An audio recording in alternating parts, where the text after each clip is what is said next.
Thank you sir. നമസ്കാരം. IFPHന്റെ 2168 ദിവസത്തെ മലയാളം പരിപാടിയിലേക്ക് സ്വാഗതം. ആദ്യമായി ഒരു നിമിഷം മൗന പ്രാർത്ഥന. നന്ദി. നമുക്കെല്ലാം അറിയാവുന്ന പോലെ ഇന്ന് കിറ്റ് ഇന്ത്യ ദിനമാണ്. അപ്പോൾ കിറ്റ് ഇന്ത്യ ദിനത്തിന്റെ പ്രാധാന്യം നമ്മളുടെ ചരിത്രത്തിൽ പഠിച്ചിട്ടുണ്ട്.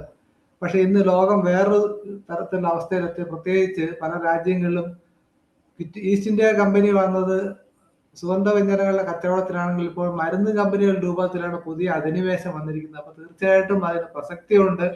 അതുകൊണ്ട് തന്നെ IFPH പ്ലാറ്റ്ഫോം ഈ ഒരു പരിപാടി സംഘടിപ്പിക്കുന്നതും നമുക്ക് ഏറ്റവും ആദരണീയരായ അതിഥികളെ തന്നെ കിട്ടിയിട്ടുണ്ട് ഭാഗ്യത്തിന്.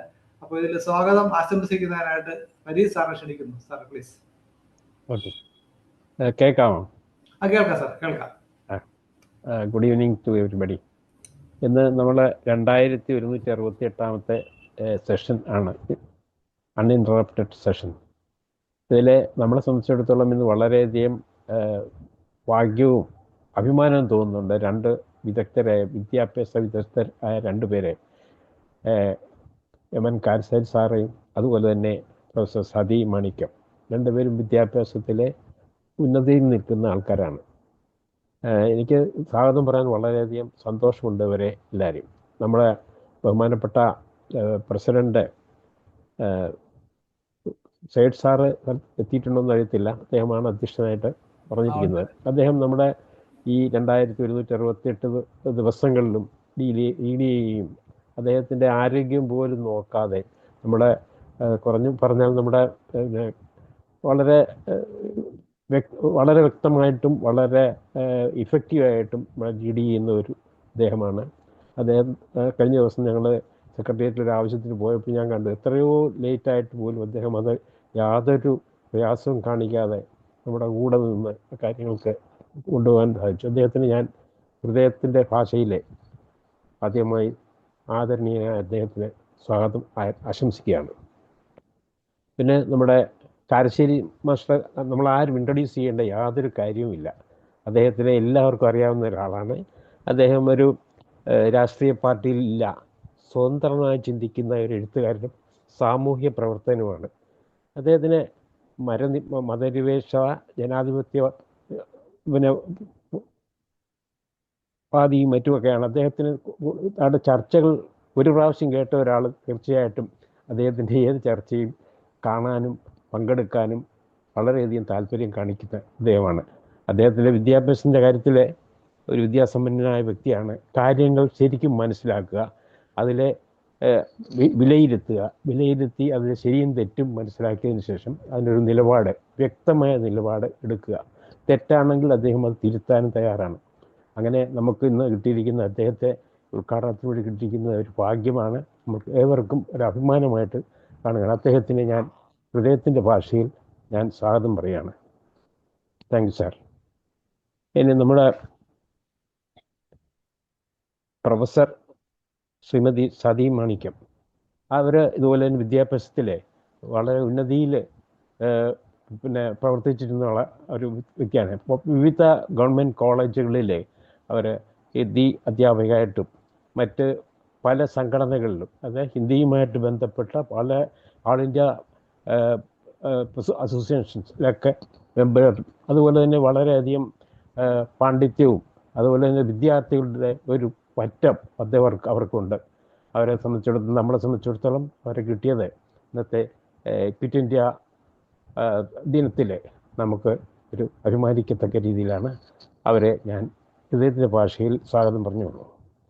പിന്നെ നമ്മുടെ എല്ലാവരെയും, നമ്മുടെ മനോജുണ്ട്, അഗ്നിയുണ്ട്, ഒക്കെ എല്ലാവരെയും ഞാൻ ഒന്നിച്ച് സമയം കളയുന്നില്ല. ഇവർ രണ്ടുപേർക്കും വേണ്ട സമയം കൊടുക്കാനുള്ളത് കൊണ്ട് നമ്മുടെ എല്ലാവർക്കും പങ്കെടുത്തവർക്കും ഇതിലെ ടീം വർക്കായിട്ട് ഇതിനെ ഡെഡിക്കേറ്റഡായിട്ട് 2168 ദിവസത്തേക്ക് കൊണ്ടുപോകാൻ സാധിച്ച ഓരോരുത്തരെയും ഞാൻ പ്രത്യേകമായിട്ട് സ്വാഗതം ചെയ്യുകയാണ്. ഞാൻ കൂടുതൽ സംസാരിക്കുന്നില്ല. ക്വിറ്റ് ഇന്ത്യ സംബന്ധിച്ച് നമ്മളൊന്നും പറയേണ്ട കാര്യമില്ല. അതിന് പറയാൻ വ്യക്തമായ അറിവും കഴിവുമുള്ള ആൾക്കാരാണ് നമുക്ക് കിട്ടിയിരിക്കുന്നത്. 1942 ഓഗസ്റ്റ് 8-ാം തീയതിയാണ് ഇത് ആരംഭം. 1857 ഒന്നാം സ്വാതന്ത്ര്യത്തിന് ശേഷം ഏറ്റവും പ്രധാനപ്പെട്ട ഒരു ഘട്ടമായിരുന്നു ശരിക്കും പറഞ്ഞാൽ ക്വിറ്റ് ഇന്ത്യ. കൂടുതൽ ഞാനൊന്നും പറയുന്നില്ല. എല്ലാവർക്കും ഒരിക്കൽ കൂടി സ്വാഗതം പറഞ്ഞുകൊണ്ട് എൻ്റെ വാക്കുകൾ ഉപസംഹരിക്കുന്നു. നമസ്കാരം. Thank you very much. വളരെ നന്ദി സാർ. അടുത്ത അധ്യക്ഷ പ്രസംഗമാണ് ആദരണീയനായ ഇസ്മായിൽ സേഡ് സാർ ക്ഷണിക്കുന്നു. Sir please. സാർ അൺമ്യൂട്ട് ചെയ്യാമോ? അൺമ്യൂട്ട് ചെയ്യണേ സാറേ. നമസ്കാരം. ഇത് എനിക്ക് വളരെ തിരക്കുണ്ടായിരുന്നു, സുഖമില്ല. എന്നാലും കാരശ്ശേരി മാസ്റ്റർ വന്നതിന്റെ പേരിൽ ഞങ്ങൾക്ക് അറിയാതെ എം എൻ കാരശ്ശേരിയുടെ മോഹം കണ്ടപ്പോൾ കയറണം തോന്നി എനിക്ക്. കാരണം അദ്ദേഹത്തിന്റെ വിലപ്പെട്ട പോലെ കിട്ടാൻ പറ്റും, കിട്ടും എത്ര അസുഖമാണെങ്കിലും. അതുകൊണ്ടാണ് ഞാൻ കയറി. കാരണം എനിക്ക് നല്ല പനിയുണ്ട്, തലവേദനയുണ്ട്. ഇനി കോളേജിൽ പോയിട്ടില്ല, ഹോസ്പിറ്റലിൽ പോയിട്ടില്ലായിരുന്നു, ലീവ് അടിക്കാതിരിക്കാൻ. അപ്പൊ ഇന്നാണ് എന്റെ സെക്ഷനും അറിയിച്ചത്. അപ്പം അതിനെ ഞാൻ നോക്കുന്നത് ഒന്ന് ഉഴപ്പാൻ നോക്കിയപ്പോഴേക്കും കാരശ്ശേരിയാണ് വരുന്നത്. കാരശ്ശേരി മാസ്റ്റർ വന്നു കഴിഞ്ഞാൽ പിന്നെ ഉഴപ്പാൻ പറ്റൂല. അദ്ദേഹത്തിന് വിലപ്പെട്ട പോലെ കിട്ടാൻ സാധ്യതയുണ്ട്. അതുകൊണ്ട് ഞാൻ കയറിയാണ്. എല്ലാവിധ ഭാഗങ്ങളും നേർന്നുകൊണ്ട് ഞാൻ ഇത് ഉദ്ഘാടനം ചെയ്യപ്പെട്ടതായിട്ട് പ്രഖ്യാപിക്കുകയാണ്. വീണ്ടും ഇടക്കിടക്ക് വരാം. അധ്യക്ഷനാണ്. ആദ്യം മനസ്സിലായി, അധ്യക്ഷ ഇടക്കിടക്ക് വരണമല്ലോ. അതാണ് പറഞ്ഞത്.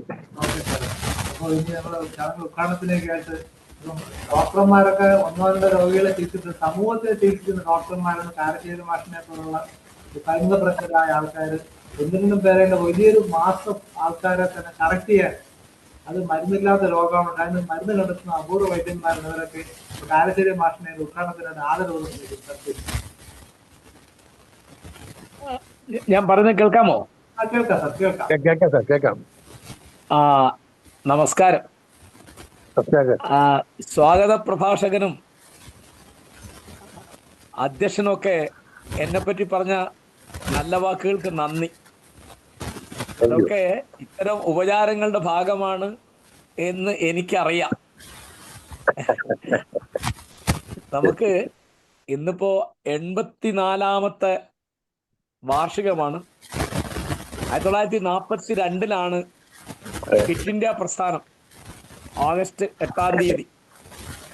അപ്പോ ഗാന്ധിയുടെ നേതൃത്വത്തിലാണ് നടക്കുന്നത്. ഗാന്ധിയുടെ രീതി എപ്പോഴും നാടൻ വാക്കുകൾ ഉപയോഗിക്കുകയാണ്. അപ്പോൾ അദ്ദേഹത്തിൻ്റെ വാക്കുകളൊക്കെ നോക്കുക. സത്യാഗ്രഹം, അങ്ങനെ ഒരു ഉദാഹരണം പറയാണ്. എപ്പോഴും അദ്ദേഹം ഇന്ത്യൻ അല്ലെങ്കിൽ ഹിന്ദി അല്ലെങ്കിൽ ഗുജറാത്തി, ഇപ്പോൾ ഹർത്താൽ ഗുജറാത്തി വാക്കാണ്. ഈ വാക്ക് ഗാന്ധി ഉണ്ടാക്കിയതല്ല. ഇതുണ്ടാക്കിയത് ബോംബെ മേയറായിരുന്ന യൂസഫ് മെഹ്റാലിയാണ്. അദ്ദേഹമാണ് ക്വിറ്റ് ഇന്ത്യ എന്നുള്ള വാക്ക് അത് കോയിൻ ചെയ്തത്. അത് ഗാന്ധി സ്വീകരിച്ചു. അന്ന് ഗാന്ധി കൊടുക്കുന്ന ഒരു സന്ദേശം എന്ന് പറയുന്നത് പ്രവർത്തിക്കുക അല്ലെങ്കിൽ മരിക്കുക, ഡു ഓർ ഡൈ. ഭയങ്കര വാക്യമാണ്. കാരണം നമ്മുടെ ദേശീയ പ്രസ്ഥാനത്തിൽ ഗാന്ധി വരുന്നത് 1920-കളിലാണല്ലോ. അദ്ദേഹം ഇവിടെ മടങ്ങിയെത്തത് 1915 ജനുവരി 9-ാം തീയതിയാണ്. പക്ഷേ നിസ്സഹകരണ പ്രസ്ഥാനം എന്നുള്ളതാണ് 20-ലെ പ്രധാനപ്പെട്ട നോൺ കോഓപ്പറേഷൻ. ഗാന്ധിയുടെ ഒരു അടിസ്ഥാന നിലപാട്, നിങ്ങളുടെ അറിവോ അനുവാദമോ കൂടാതെ ഒരാൾക്ക് നിങ്ങളെ അടിമയാക്കാൻ സാധിക്കുകയില്ല. അത് അദ്ദേഹത്തിൻ്റെ ആദ്യത്തെ പുസ്തകമായ ഹിന്ദ് സ്വരാജിൽ 1909 വന്ന പുസ്തകം, ആദ്യത്തെ പുസ്തകം, അത് തന്നെ പറയുന്നുണ്ട്. കാരണം ഈ ഗവൺമെന്റിനോട് അല്ലെങ്കിൽ ഒരു യജമാനനോട് അല്ലെങ്കിൽ ഒരു ജന്മിയോട് അല്ലെങ്കിൽ ഒരു മുതലാളിയോട് നമ്മൾ സഹകരിച്ചെങ്കിൽ മാത്രമേ ആ പ്രസ്ഥാനത്തിന് അല്ലെങ്കിൽ ആ വ്യക്തിക്ക് നമ്മളെ ചൂഷണം ചെയ്യാൻ സാധിക്കുകയുള്ളൂ എന്നാണ് ഗാന്ധിയുടെ നിലപാട്. അത് വളരെ അടിസ്ഥാനപരമാണ്. അദ്ദേഹത്തിൻ്റെ സാമ്പത്തിക വീക്ഷണം എന്ന് പറയുന്നത് എത്ര ശാസ്ത്രീയമാണെന്ന് കാണിക്കുന്നുണ്ട്.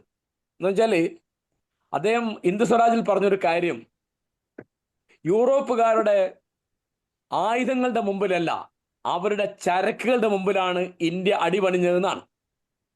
അതായത് പറയുന്ന ഒരു കാര്യം, യൂറോപ്പുകാരുടെ വിചാരം ലോകം മുഴുവൻ അവരുടെ സാധനങ്ങൾ, ചരക്കുകൾ വിൽക്കാനുള്ള ചന്തയാക്കണം എന്നാണ്. അതിപ്പോൾ ഇന്നത്തെ വാക്ക് പറഞ്ഞാൽ ഗ്ലോബലൈസേഷൻ, ആഗോളീകരണം എന്ന് പറഞ്ഞാൽ അതാണല്ലോ. അപ്പോൾ അതുകൊണ്ടാണ് ഗാന്ധി നിസ്സഹകരിക്കുക, നോൺ കോഓപ്പറേഷൻ വളരെ പ്രധാനപ്പെട്ട രാഷ്ട്രീയ തന്ത്രമാണ്. 1930 നിയമലംഘനം. അതിൻ്റെ ഒരു ഉദാഹരണമാണ് ഉപ്പ് സത്യാഗ്രഹം. അദ്ദേഹം സബർമതിയിൽ നിന്ന് ദണ്ഡി വരെ, എൻ്റെ ഓർമ്മ ശരിയാണെങ്കിൽ 345 കിലോമീറ്റർ നടക്കുമല്ലോ. അതേ അടക്കം 79 പേരാണ് ആ യാത്രയിൽ ഉണ്ടായിരുന്നത്. പിന്നെ ഒരു ഘട്ടമാണ് 1942. അപ്പം നമ്മുടെ ദേശീയ പ്രസ്ഥാനത്തിൽ പ്രത്യേകിച്ച് അഹിംസ പ്രസ്ഥാനമാണല്ലോ ഗാന്ധി മുന്നോട്ട് വയ്ക്കുന്നത്. 1857 എന്ന് പറഞ്ഞാൽ അഹിംസയല്ല, അത് വാളെടുത്തിട്ടുള്ളതാണ്. അഹിംസയിൽ വളരെ കൃത്യമായിട്ട് നേരത്തെയുള്ള നേതാക്കന്മാർക്ക് ഗോഖലെക്കൊക്കെ ഉണ്ട് എന്നല്ലാതെ ഇപ്പോൾ തിലകനൊന്നും അങ്ങനെ ഒരു വിശ്വാസമല്ല. ഗാന്ധി വരുന്നതോടെ അതിൻ്റെ സമ്പ്രദായം മാറുന്നു. അപ്പോൾ ഇന്നിപ്പോൾ നമ്മൾ ഓർക്കാനുള്ള പ്രധാനപ്പെട്ട ഒരു കാര്യം, ഈ ആഗസ്റ്റ് വിപ്ലവം എന്നതിനൊരു പേരുണ്ട് ക്വിറ്റ് ഇന്ത്യ പ്രസ്ഥാനത്തിന്. അതിൽ വളരെ ക്ലിയർ കട്ടായ, വളരെ വ്യക്തമായ ഒരു നിലപാട് വരികയാണ്. പരിപൂർണ സ്വാതന്ത്ര്യമല്ലാതെ വേറെ ഒരു വർത്തമാനവും പറയണ്ട. ഇപ്പൊ വേറെ ഭരണഘടന കോൺസ്റ്റിറ്റ്യൂഷണലായിട്ടുള്ള റിഫോംസ് അല്ലെങ്കിൽ ആനുകൂല്യങ്ങൾ അനുവദിക്കുക, ആ ജാതി വർത്താനം, ഡൊമീനിയൻ പദവി തുടങ്ങിയിട്ടുള്ള ഒരു വർത്താനവും പറയണ്ട. പരിപൂർണമായ സ്വാതന്ത്ര്യം, സമ്പൂർണ്ണ സ്വാതന്ത്ര്യം. ഇതുപോലെ ഇത് ഇത്രയും വലിയൊരു ജനകീയ പ്രസ്ഥാനമാണ്. ഇപ്പോൾ നിസ്സഹകരണ പ്രസ്ഥാനത്തിന്റെ കാലത്തോ നിയമലംഘന പ്രസ്ഥാനത്തിന്റെ കാലത്തോ ഒക്കെ ഉള്ളതിനേക്കാൾ അധികം വലിയ മാസ് മൂവ്മെന്റ് ആയിട്ട് ഒരു ജനകീയ പ്രക്ഷോഭമായിട്ട് വരികയാണ്. അതിൽ വിദ്യാർത്ഥികൾ, തൊഴിലാളികൾ, കർഷകർ എല്ലാവരും പങ്കെടുക്കുന്ന ഒരു പ്രസ്ഥാനമായിരുന്നു ക്വിറ്റ് ഇന്ത്യ മൂവ്മെന്റ് എന്ന് പറയുന്നത്. അതാണ് ശരിക്കും ഇന്ത്യൻ ദേശീയതയുടെ ശക്തി ബ്രിട്ടീഷുകാർക്ക് കാണിച്ചു കൊടുത്തത്. അത് ശരിക്കും അവരുടെ ആ അധികാരത്തെ വളരെ ദുർബലമാക്കിയിട്ടുണ്ട്. അന്ന് ജയിലിൽ പോകുന്നത് ആരൊക്കെയാണ്? ആദ്യം തന്നെ പോകുന്നത് ഗാന്ധിയാണ്, പിന്നെ നെഹ്റു, വല്ലഭായ് പട്ടേൽ, അബുൽ കലാം ആസാദ്, JB കൃപലാനി തുടങ്ങിയുള്ള മുഴുവൻ പ്രധാനപ്പെട്ട നേതാക്കന്മാർ ജയിലിലാണ്. അപ്പം അവരൊക്കെ ജയിലിലായതുകൊണ്ട് ഒരു ചെറിയ അപകടം ഇതിന് പറ്റിയിട്ടുണ്ട്. എന്താ വെച്ചാൽ എപ്പോഴും അഹിംസ, സത്യം എന്നൊക്കെ പറഞ്ഞുകൊണ്ടിരിക്കുകയാണ് ഗാന്ധി. ആ നോൺ വയലൻസ് എന്നുള്ള സംഗതി ചില ഘട്ടങ്ങളിൽ 42 തകർന്നു പോകുന്നുണ്ട്.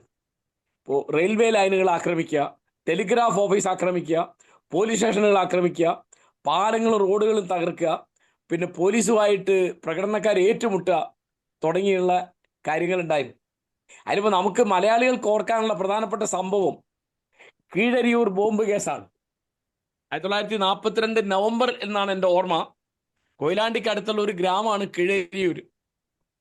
അതിൽ സോഷ്യലിസ്റ്റ് നേതാവായിരുന്ന ഡോക്ടർ KB മേനോനാണ് അതിലെ ഏറ്റവും പ്രധാനപ്പെട്ട പ്രതി. അവർ അവിടെ ബോംബുണ്ടാക്കുകയും ചില രജിസ്റ്റർ ഓഫീസ്, ചില ഇപ്പോൾ ഫറോക്ക് പാലം തുടങ്ങിയുള്ള പാലങ്ങൾ തകർക്കുക തുടങ്ങിയുള്ള പരിപാടികളായിരുന്നു. അതിൽ വന്നതെന്ന് വെച്ചാൽ ഈ വിവരം ചോർന്ന് പോലീസിന് കിട്ടി. അതുകൊണ്ട് അതിൽ ആരും മരിക്കൊന്നും ഉണ്ടായിട്ടില്ല, ഇവരൊക്കെ ശിക്ഷിച്ചു. അപ്പം നമ്മൾ നമ്മുടെ ദേശീയ സമരത്തെപ്പറ്റി ആലോചിക്കേണ്ട പ്രധാനപ്പെട്ട ഒരു കാര്യം, അതിൽ കുറച്ചെങ്കിലും ഹിംസ വന്നത്, അഹിംസാവ്രതം തെറ്റിപ്പോയത് 42 അപ്പം അന്ന് ഗാന്ധിക്ക് വലിയ നഷ്ടം വരുന്നു. എന്ന് വെച്ചാൽ അദ്ദേഹത്തിൻ്റെ പത്നി കസ്തൂർബ അന്ന് അറസ്റ്റ് ചെയ്യപ്പെട്ട് ആഗാഖാൻ ജയിലിലുണ്ട്. അദ്ദേഹത്തിൻ്റെ പുത്രനേക്കാൾ അദ്ദേഹത്തിന് പ്രിയപ്പെട്ട സെക്രട്ടറി മഹാദേവ് ദേശായി, അദ്ദേഹം അറസ്റ്റ് ചെയ്യപ്പെട്ടിട്ടുണ്ട്. 42 തന്നെ മഹാദേവ് ദേശായി മരിച്ചു പോകും. 44 കസ്തൂർബയും മരിക്കും. ഇവർ രണ്ടുപേരും ക്വിറ്റ് ഇന്ത്യ പ്രസ്ഥാനത്തിൽ പങ്കെടുത്ത് അറസ്റ്റ് വരിച്ചിട്ട് അവിടെ നിന്നാണ് മരിക്കുന്നത്.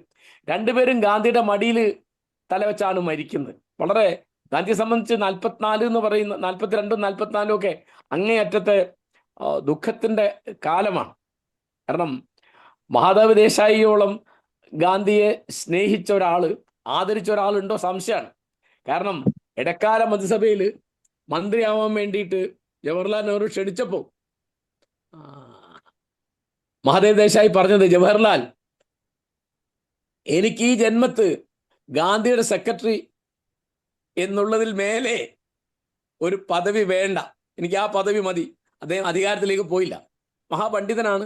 അദ്ദേഹമാണ് ഗാന്ധിയുടെ ആത്മകഥ the story of my experience with truth, അദ്ദേഹം ഗാന്ധി ഗുജറാത്തിൽ എഴുതിയതാണ്. അത് ഇംഗ്ലീഷിലേക്ക് പരിഭാഷപ്പെടുത്തിയത് മഹാദേവ ദേശായിയാണ്. അതിൽ അവസാനത്തെ 5 അധ്യായം വേറൊരു സെക്രട്ടറി ദേശായിയുടെ താഴെയുള്ള പേരലാല പരിഭാഷപ്പെടുത്തിയത്. അങ്ങനെ അതാണ് ശരിക്കും ബ്രിട്ടീഷുകാർക്ക് ഇനി ഇന്ത്യയിൽ തുടർന്നു പോകാൻ കഴിയുകയില്ല എന്നുള്ള ഒരു അവസ്ഥ ഉണ്ടാക്കിയത്. ഇതിൽ നമ്മൾ ഓർക്കേണ്ട ഒരു കാര്യം, ഈ കാലത്താണ് 2ാം ലോകമഹായുദ്ധം. അത് 1939 ആരംഭിച്ച് 1945 അവസാനിക്കും. അപ്പോ ഇവിടെ ഇപ്പോ നമ്മൾ കിടിരൂർ ബോംബ് കേസിനെ പറ്റി പറഞ്ഞു. ആ കൂടുതൽ നമ്മൾ ഓർക്കേണ്ട ഒരു കാര്യമാണ്, അന്ന് കമ്മ്യൂണിസ്റ്റുകാർ ഈ സമരത്തിൽ ഉണ്ടായിരുന്നില്ല. കാരണം 1939 ലോകയുദ്ധം തുടങ്ങിയപ്പോൾ കമ്മ്യൂണിസ്റ്റുകാർ അതിനെപ്പറ്റി ഒരു നിഷ്പക്ഷത, ഒരു മാറി നിൽക്കലുണ്ടായത്. എന്താണ് അവർ പറഞ്ഞത്? അത് സാമ്രാജ്യത്വ യുദ്ധമാണ്. അതായത് ബ്രിട്ടനും അമേരിക്കയും ഒക്കെ ഒരു ഭാഗത്ത്, അപ്പുറത്ത് ജർമ്മനിയും ജപ്പാനും ഇറ്റലിയൊക്കെ. അപ്പം അത് സാമ്രാജ്യങ്ങൾ തമ്മിലുള്ള യുദ്ധമാണ്, നമുക്ക് കാര്യമൊന്നുമില്ല. കാരണം റഷ്യ അന്ന് യുദ്ധത്തിലില്ല. 1941 ജർമ്മനി റഷ്യയെ ആക്രമിച്ചു. അപ്പം അന്ന് റഷ്യ എന്നല്ല, സോവിയറ്റ് യൂണിയൻ എന്നാണ് അന്ന് പറയാം. അത് വലിയൊരു സാമ്രാജ്യമാണ്, സ്റ്റാലിൻ ഭരിക്കുന്നു. അപ്പൊ 1941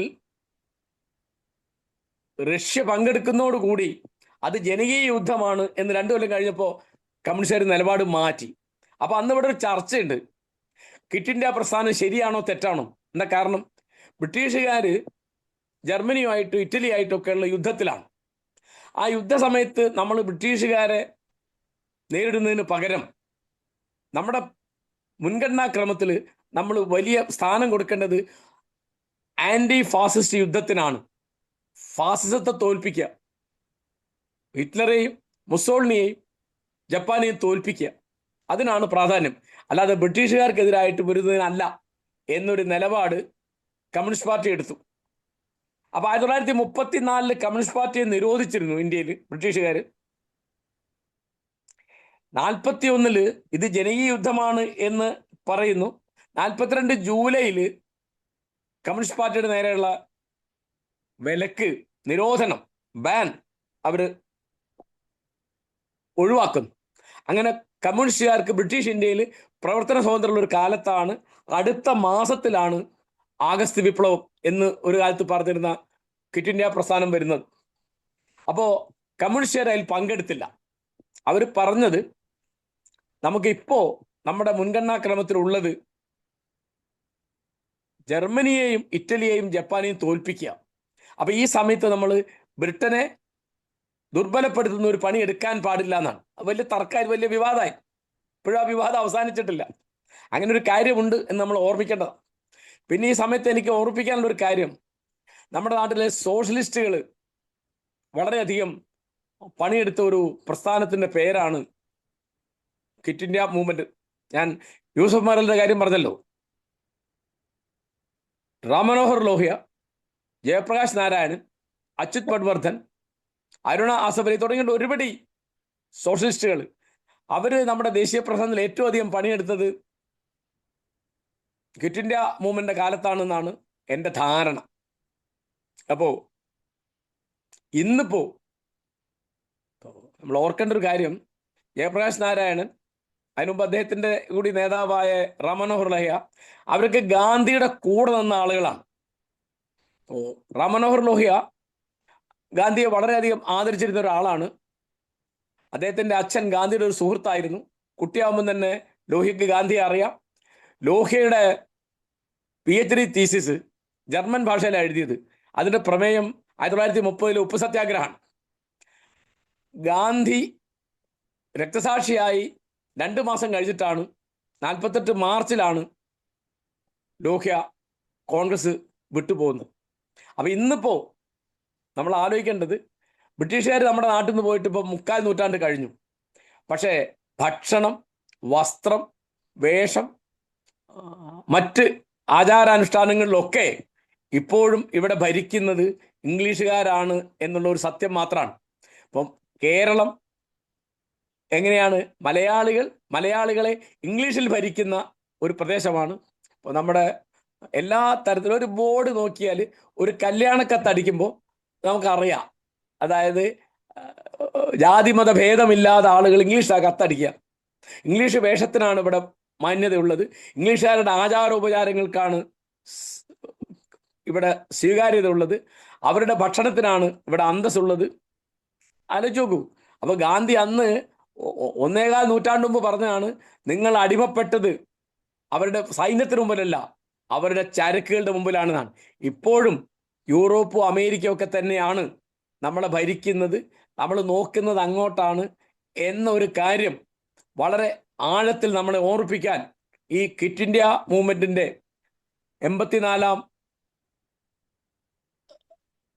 വാർഷികാഘോഷ ചടങ്ങിന് സാധിക്കുമാറാകട്ടെ എന്ന ആശംസയോടുകൂടി ഈ പരിപാടിയിൽ പങ്കെടുക്കാൻ എന്നെ ക്ഷണിച്ചതിന് ഇതിൻ്റെ ഭാരവാഹികൾക്ക് നന്ദി പറഞ്ഞുകൊണ്ട് ഇത് ഉദ്ഘാടനം ചെയ്തതായി ഞാൻ നിങ്ങളുടെയൊക്കെ അനുവാദത്തോടുകൂടി പ്രഖ്യാപിച്ചു കൊള്ളുന്നു. നന്ദി, നമസ്കാരം.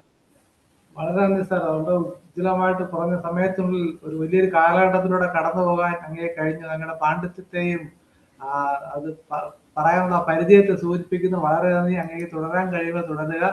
അടുത്തതായിട്ട് മുഖ്യ പ്രഭാഷണമാണ്.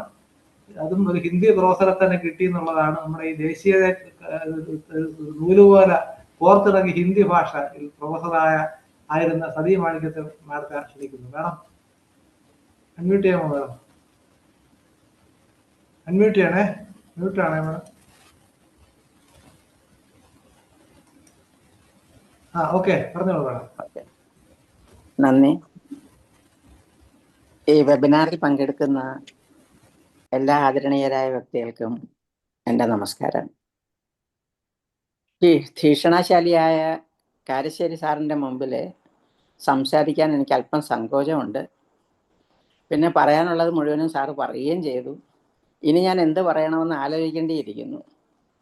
എന്തായാലും പറഞ്ഞല്ലേ പറ്റൂ, അതുകൊണ്ട് പറയാം. 1942 ഓഗസ്റ്റ് 8 പറയുന്നത് ക്വിറ്റ് ഇന്ത്യ. നേരത്തെ സാറ് തന്നെ പറഞ്ഞു, യൂസഫ് മെഹർ അലിയാണ് അത് സജസ്റ്റ് ചെയ്തത്, ആ പേര് സജസ്റ്റ് ചെയ്തതെന്ന്. ഭാരത് ഛോഡോ ആന്തോളൻ. അത് പറയുമ്പോൾ നമുക്കറിയാം അത് ആരെ ഉദ്ദേശിച്ചാണ്, ആരാണ് ഈ ഭാരതം ഉപേക്ഷിച്ച് പോകേണ്ടത് എന്ന്. ബ്രിട്ടീഷുകാർ തന്നെയാണെന്ന് നമുക്കറിയാം. ബ്രിട്ടീഷുകാരുടെ അടിമത്തത്തിൽ കിടക്കുന്ന നമ്മൾ അവരോട് ഇവിടം വിട്ടു പോയേ പറ്റൂ, ഞങ്ങൾക്ക് സ്വാതന്ത്ര്യം വേണമെന്ന് പറയുന്ന ഒരു അവസ്ഥയാണ് 1942 സമരം. ആ സമരത്തിൽ എടുക്കുന്ന ഒരു തീരുമാനം ഇവർ പോവുക എന്നാണ്. അപ്പോൾ നമുക്ക് ചിന്തിക്കേണ്ട ഒരു കാര്യം, കുറച്ച് ബാക്കിലോട്ട് പോയാൽ 8-ാം നൂറ്റാണ്ട് തൊട്ട് 18-ാം നൂറ്റാണ്ട് വരെയും നമ്മൾ അടിമകളായിരുന്നു പലരുടെ. മേഡം മ്യൂട്ടായി, അൺമ്യൂട്ട് ചെയ്യണേ.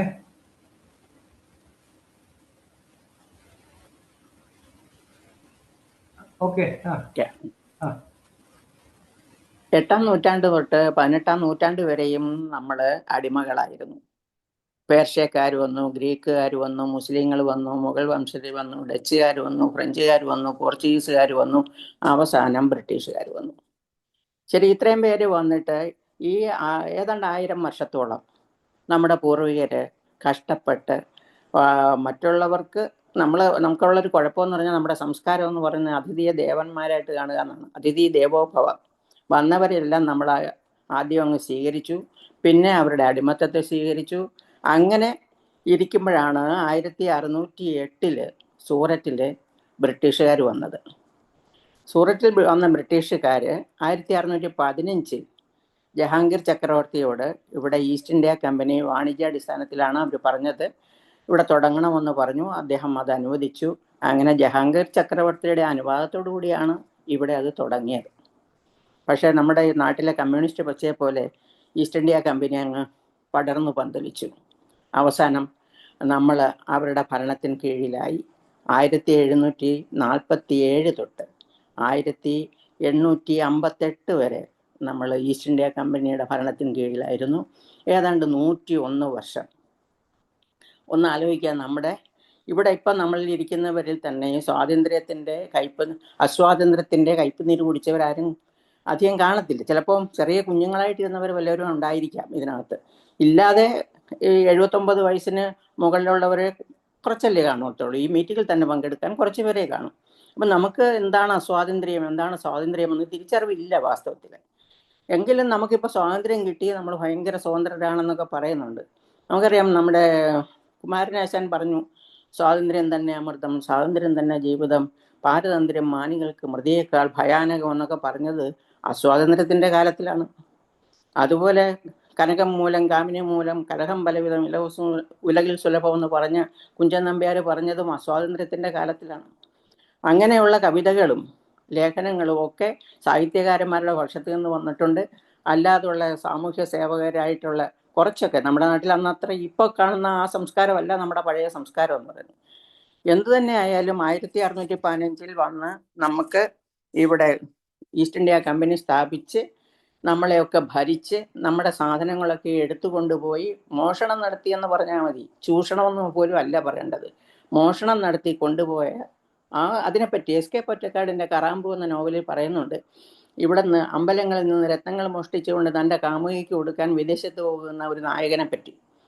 എന്തു തന്നെ ആയാലും നമ്മുടെ നാട്ടിലുള്ള എല്ലാ വസ്തുവകകളും മോഷ്ടിച്ചു കൊണ്ടുപോയ ഈ പറയുന്ന പേർഷ്യക്കാരും ഗ്രീക്കുകാരും മുസ്ലിങ്ങളും മുഗളും ഡച്ചും എല്ലാം തന്നെയും അവരെക്കാളൊക്കെ കഠിനമായിരുന്നു ഈ പറയുന്ന നമ്മുടെ ബ്രിട്ടീഷുകാർ. കാരണം അവരെ കണ്ടാലും കൊള്ളാം, കേട്ടാലും കൊള്ളാവുന്ന രീതിയാണ്. കാരണം ഭാഷ നമുക്കറിയില്ല, അവരുടെ രൂപം നമുക്കറിയില്ല, അവരുടെ കയ്യിൽ തോക്കുണ്ട്, അവരെന്താ ചെയ്യുന്നതെന്ന് പോലും വിശ്വസിക്കാൻ പറ്റില്ല. ഇനി അഥവാ ആരെങ്കിലും ഒന്ന് എതിർത്താൽ അവരെ തോക്കിൻ്റെ മുനയിൽ നിർത്തിക്കൊണ്ട് അവരുടെ പച്ച മാംസം ചിതർന്നു വരെ അവർ വെടിവെക്കും. അതല്ല വെറും സാധാരണക്കാരനാണെങ്കിൽ അവനെ കൊണ്ട് കട്ടയൊപ്പിക്കും, വേറെ ആരെങ്കിലും ആണെങ്കിൽ കെട്ടിവലിക്കും. എന്തൊക്കെ പീഡനങ്ങളാണ് ഈ നാട്ടുകാർക്ക്, നമ്മുടെ പൂർവികർക്ക് സഹിക്കേണ്ടി വന്നതെന്നുള്ളത് നമ്മൾ മറന്നു പോകുന്നുണ്ട്. 1777 ഒരു മറാഠ യുദ്ധം ഉണ്ടായി. ആ മറാഠ യുദ്ധത്തിൽ ബ്രിട്ടീഷുകാർ പങ്കെടുക്കുകയും അന്ന് ഉണ്ടായിരുന്ന ആ പ്രവിശ്യകളിലെ എല്ലാ പ്രവിശ്യകളും ഇവരുടെ അധീനതയിലാക്കുകയും അങ്ങനെ ഈ രാജ്യം, അവരുടെ രാജ്യം വിപുലപ്പെടുത്തി. അവരുടെ രാജ്യം എന്ന് പറഞ്ഞാൽ ഈസ്റ്റ് ഇന്ത്യ കമ്പനിയുടെ രാജ്യം വിപുലപ്പെടുത്തി. നമ്മൾ ഭാരതീയരപ്പോൾ പോയി. അങ്ങനെ അവരെ വിപുലപ്പെടുത്തി നമ്മളെ ഭരിച്ചു കൊണ്ടിരിക്കുമ്പോഴാണ് 1857 നമ്മുടെ നേതാക്കന്മാരുടെ പേരൊക്കെ കാരശ്ശേരി സാർ പറഞ്ഞു. ആ നേതാക്കന്മാരെല്ലാവരും ഫസ്റ്റ് ഫ്രീഡം ഫൈറ്റ്, സ്വാതന്ത്ര്യ സമരം നടത്തുന്നത്. ആ 1857 സ്വാതന്ത്ര്യ സമരത്തിന് ഫലമായിട്ട് നമുക്ക് ഈസ്റ്റ് ഇന്ത്യ കമ്പനിയുടെ ഭരണം മാറി 1858. പകരം വിക്ടോറിയ രാജ്ഞിയുടെ കീഴിൽ നമ്മൾ ഭരിക്കപ്പെട്ടു. ഒരു കാലിലെ മന്ത് മറ്റേ കാലിൽ പോയെന്നേ ഉള്ളൂ. വേദന അതേപോലെ തന്നെയുണ്ട്, വേദനയും പീഡനവും ഉണ്ട്, എല്ലാം ഉണ്ട്, ഒരു കുഴപ്പവുമില്ല. പേര് മാറി, ഭരണം മാറിയതൊന്നുമില്ല വാസ്തവത്തിൽ. അങ്ങനെയുള്ള ആ ഒരു അവസ്ഥയിലാണ് 1939 രണ്ടാം വേൾഡ് വാർ വരുന്നത്, സെക്കൻഡ് വേൾഡ് വാർ. ആ സെക്കൻഡ് വേൾഡ് വാറിൽ നമ്മൾ ബ്രിട്ടീഷുകാരുടെ കൂടെ സഖ്യകക്ഷികളായിട്ട് നിൽക്കണമെന്നുള്ള രീതിയിൽ പറയുമ്പോഴും നമ്മുടെ നേതാക്കന്മാർ അതിന് അനുവദിച്ചില്ല. അപ്പം നമുക്ക് ബ്രിട്ടനിൽ നിന്നൊരു ഓഫർ വന്നു. അതിന് ഓഗസ്റ്റ് ഓഫർ എന്നാണ് പറയുക. അഥവാ ബ്രിട്ടീഷുകാർ ജയിക്കുകയാണെങ്കിൽ അവർക്ക് ഈ യുദ്ധത്തിൽ, രണ്ടാം ലോക മഹായുദ്ധത്തിൽ അവർ ജയിക്കുകയാണെങ്കിൽ ഇന്ത്യക്കാർക്ക് അവരുടെ ഭരണഘടനയിൽ അല്പം സ്ഥലം തരാമെന്നൊക്കെയാണ് പറഞ്ഞത്. അതിൽ നമ്മൾ വഴിപ്പെട്ടില്ല എന്ന് കണ്ടപ്പം ഒരു സ്റ്റാഫോർഡ് ക്രിപ്സ് അദ്ദേഹത്തിനോട് ഇവിടെ വന്നു. അത് ക്രിപ്സ് മിഷൻ എന്ന പേരിലാണ് അറിയുന്നത്. അവർ പറഞ്ഞു, ഡൊമിനിയൻ പദവി തരാം നിങ്ങൾ ഞങ്ങളോടൊപ്പം നിൽക്കുകയാണെങ്കിൽ. അന്ന് ഓസ്ട്രേലിയക്കാരൊക്കെ ഡൊമിനിയൻ പദവിയിൽ നിൽക്കുന്നവരാണ്. എന്തായാലും നമ്മുടെ നേതാക്കന്മാർ അതുവരെ ഉണ്ടായിരുന്ന 1000 വർഷം സഹിച്ച പീഡനങ്ങളല്ല, അപ്പോഴത്തേക്കും നമ്മുടെ നാടും നാട്ടുകാരും മാറിയിട്ടുണ്ട്, അവരുടെ വിചാരങ്ങൾ മാറിയിട്ടുണ്ട്. ആ വിചാരത്തിൻ്റെ അടിസ്ഥാനത്തിൽ അവരാരും ഇതിന് വഴിപ്പെട്ടില്ല. ആ വഴിപ്പെടാതിരുന്ന് വീണ്ടും യുദ്ധത്തിന് യുദ്ധം ചെയ്യാൻ നമ്മുടെ കയ്യിൽ പ്രത്യേകിച്ച് ആയുധങ്ങളൊന്നുമില്ല. ഈ വളോ കത്തിയോ കുന്തോ ഒക്കെ ഉണ്ടെന്നേ ഉള്ളൂ, തോക്കൊന്നുമില്ല നമുക്ക്. ആ അവസരത്തിൽ ആ ഫ്രീഡം ഫൈറ്റിൽ നമുക്ക് കിട്ടിയ നേട്ടം ഞാൻ പറഞ്ഞു, ബ്രിട്ടീഷ് രാജായി. നമ്മൾ 1858 നമ്മൾ ബ്രിട്ടീഷ് രാജിലേക്ക് പെട്ടു. 1947 നമ്മൾ സ്വതന്ത്രരായി. പക്ഷെ അതിനിടയ്ക്ക് ഒരു ദില്ലി ചലോ പരിപാടി വന്നു.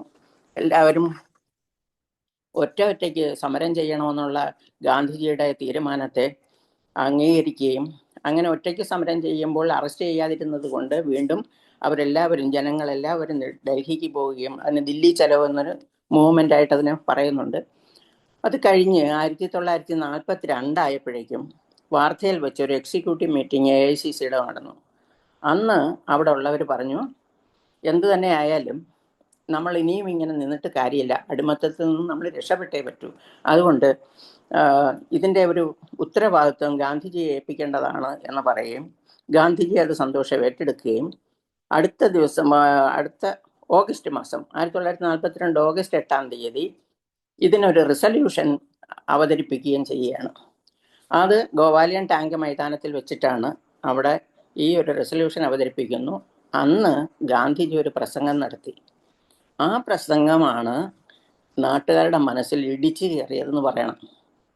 അദ്ദേഹം ഒന്ന് പറഞ്ഞു, നമുക്ക് സ്വരാജ് അല്ലാതെ വേറെ യാതൊന്നും വേണ്ട, സ്വാതന്ത്ര്യം നമുക്ക് കിട്ടിയേ പറ്റൂ. സ്വാതന്ത്ര്യം നമുക്ക് കിട്ടണമെങ്കിൽ നമുക്കൊരു മന്ത്രമുണ്ട്, ആ മന്ത്രം ജപിക്കാം. ആ മന്ത്രം ഇതാണ്,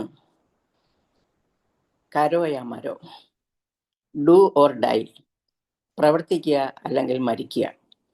അങ്ങനെ ഒരു മന്ത്രം നിങ്ങൾ ജപിക്കുക, നിങ്ങളുടെ ഹൃദയത്തിൽ അത് കോറിയിടുക, നിങ്ങളുടെ ശ്വാസത്തിൽ അതിനെ ഉറപ്പിച്ചു വയ്ക്കുക എന്ന് ഗാന്ധിജി പറയുന്നു. ആ പ്രസംഗത്തിൻ്റെ അടിസ്ഥാനത്തിൽ ജനങ്ങൾ ഒത്തൊരുമിച്ച് കൂടുന്നത് വളരെയധികമായെങ്കിലും അടുത്ത ദിവസം തന്നെ 9-ാം തീയതി രാവിലെ തന്നെ ബ്രിട്ടീഷുകാർ ഇതറിഞ്ഞിട്ട് ഈ നേതാക്കന്മാരെ എല്ലാവരെയും, നേരത്തെ സാറ് പറഞ്ഞ പോലെ, കാരശ്ശേരി സാറ് പറഞ്ഞ പോലെ, കസ്തൂർബാ ഗാന്ധിയെയും നെഹ്റുവിനെയും അങ്ങനെ എല്ലാവരെയും തന്നെ അറസ്റ്റ് ചെയ്ത് അടക്കുകയും. അപ്പോൾ ഇവരുടെ ഒരു ഉദ്ദേശം എന്ന് പറയുന്നത് നേതാക്കന്മാരില്ലെങ്കിൽ യുദ്ധം നടക്കില്ല, സമരം നടക്കില്ല എന്നൊക്കെയായിരുന്നു. അതുപോലെ തന്നെ അന്നത്തെ പത്രങ്ങളെല്ലാം തന്നെ ബാൻ ചെയ്തു, സെൻസർ ചെയ്തു. അപ്പോൾ ന്യൂസുകൾ അങ്ങോട്ടും ഇങ്ങോട്ടും പോകില്ല. അങ്ങനെ ഒരവസ്ഥ വന്നു. ആ ഒരു അവസ്ഥയിൽ ബ്രിട്ടീഷുകാർ ആഗ്രഹിച്ചത് ഈ സമരം നടക്കില്ലെന്നാണ്. പക്ഷേ പിറ്റേന്ന് രാവിലെ ആയപ്പോൾ നേതാക്കന്മാരില്ലാത്ത ജനങ്ങളുടെ ഒരു മുന്നേറ്റം, ജനകീയ മുന്നേറ്റം തന്നെ ഉണ്ടായി. അപ്പോഴ് ആ സമയത്ത് അന്നേ ദിവസം വന്നവരാണ് അരുണ ആസിഫ് അലി. അവർ ജാഥയെ നയിക്കുകയും നല്ല സുന്ദരമായി ആളുകളെ ഇതിലേക്ക് നയിക്കാൻ വേണ്ടി പ്രസംഗിക്കുകയും പ്രേരണ കൊടുക്കുകയും ഒക്കെ ചെയ്തവരാണ്. അതുപോലെ സുചേത കൃപാലിനി അന്ന് ജയിലിൽ കിടക്കുകയായിരുന്നു. ജയപ്രകാശ് നാരായണൻ, അദ്ദേഹം ജയിലിയാടി വന്നു, ജനങ്ങളെ അഭിസംബോധന ചെയ്തു. ഏറ്റവും കഷ്ടം എന്ന് പറയുന്നത് 73 വയസ്സുള്ള ഒരു മാതാംഗിനി ഹസ്ര, അവര് ഈ ജാഥയെ നയിച്ചു പോകുമ്പോൾ വെടിവെച്ച് കൊല്ലുന്നു ആ സ്ത്രീയെ. ഇങ്ങനെ ഒരുപാട് പ്രശ്നങ്ങൾ അന്ന് ഉണ്ടായിരുന്നു. അന്നത്തെ ആ എല്ലാ പ്രയാസങ്ങളെയും അതിജീവിച്ചുകൊണ്ട് 1942 ജനകീയ മുന്നേറ്റം വളരെ വലുതായിരുന്നു. അവിടെ കർഷകരില്ല, ജാതിഭേദങ്ങളില്ല, മതഭേദങ്ങളില്ല, ആചാര വിചാരങ്ങളൊന്നും തന്നെ ഇല്ല. ഒരേ ഒരു വിചാരം, ഒരേ ഒരു മന്ത്രം മാത്രമേ ഉണ്ടായിരുന്നുള്ളൂ, സ്വതന്ത്ര ഭാരതം. ആ സ്വതന്ത്ര ഭാരതത്തിൻ്റെ വിചാരത്തിലൂടെ അവർ ആ സമരം ചെയ്തെങ്കിലും ജയിച്ചോ ആ സമരം എന്ന് ചോദിച്ചാൽ ജയിച്ചില്ല. അതിനകത്തും കാരണമുണ്ട്. നേരത്തെ സാറ് പറഞ്ഞു കമ്മ്യൂണിസ്റ്റ് പാർട്ടിയൊക്കെ എതിരായിട്ട് നിന്നു. കമ്മ്യൂണിസ്റ്റ് പാർട്ടി മാത്രമല്ല, മുസ്ലിം ലീഗ് എതിരായിരുന്നു, കമ്മ്യൂണിസ്റ്റ് പാർട്ടി എതിരായിരുന്നു, ഹിന്ദു മഹാസഭ എതിരായിരുന്നു. അങ്ങനെ അവരാരും ഇതിനകത്ത് പങ്കെടുത്തില്ല. എങ്കിൽ പോലും വളരെ വലിയൊരു ജനകീയ മുന്നേറ്റം അതിനകത്ത് ഉണ്ടാവുകയും ആ മുന്നേറ്റത്തിൽ ഒന്നും നേടിയില്ല, വാസ്തവത്തിൽ ഒന്നും നേടിയില്ല, സ്വാതന്ത്ര്യം കിട്ടിയില്ല. പക്ഷേ അതിൻ്റെ ആ സമര ചൂടിൽ ബ്രിട്ടീഷുകാരൊന്ന് ഉരുകി. കാരണം അവർക്ക് മനസ്സിലായി താളം തെറ്റി, ഇനി നൃത്തം ചെയ്യാൻ പറ്റില്ല, ഇവിടുന്ന് പോയേ പറ്റുമെന്ന്. അത് മനസ്സിലാക്കിക്കൊണ്ട് അവസാനം സാഹചര്യം വന്ന്, പലതരം സാഹചര്യങ്ങൾ വന്ന്, നമ്മുടെ അഹിംസാ പ്രസ്ഥാനത്തിൽ ഉറച്ചു നിന്നുകൊണ്ട് നമ്മൾ അവരോട് നേരിട്ടെങ്കിലും അത് നന്നായിരുന്നോ ഇല്ലയോ എന്നൊക്കെ നമ്മൾ ഇടയ്ക്ക് പറയും. ചിലർ പറയും അത് കൊള്ളാമായിരുന്നു, ചിലർ പറയും അത് കൊള്ളില്ലായിരുന്നെന്നും. എന്നാൽ ഈ ചില ഏരിയകളിൽ അക്രമം ഉണ്ടാവുകയും ഒക്കെ ചെയ്തു. അതുപോലെ നമ്മുടെ പത്രത്തെ ഇല്ലാതെ നിർത്തലാക്കി സെൻസർ ചെയ്തെങ്കിലും അപ്രതീക്ഷിതമായിട്ട് ഡോക്ടർ ഉഷാ മേത്ത എന്ന് പറഞ്ഞ ഒരു സ്ത്രീ, 22 വയസ്സേ ഉള്ളൂ, അവർ ബോംബെയിൽ നിന്ന് ഒരു രഹസ്യ റേഡിയോ സ്റ്റേഷൻ തുറന്നു. അവർ അതിൽ കൂടി പ്രക്ഷേപണം നടത്തി. അതിൻ്റെ പേര് ആസാദ് ഹിന്ദ് റേഡിയോ. അങ്ങനൊരു പത്രം റേഡിയോ സ്റ്റേഷൻ അവർ തുറന്നു. അവരതിലൂടെ ജനങ്ങൾക്ക് വിവരങ്ങളെല്ലാം കൊടുത്തു. ബ്രിട്ടീഷുകാർ എത്ര ശ്രമിച്ചിട്ടും ഇവരെ കണ്ടുപിടിക്കാൻ കഴിഞ്ഞില്ല. ഏതാണ്ട് ഒരു 3 മാസം കഴിഞ്ഞപ്പോഴാണ് അത് കണ്ടുപിടിച്ച് അവരെ ഇല്ലാതാക്കാൻ അവർക്ക് പറ്റിയത്.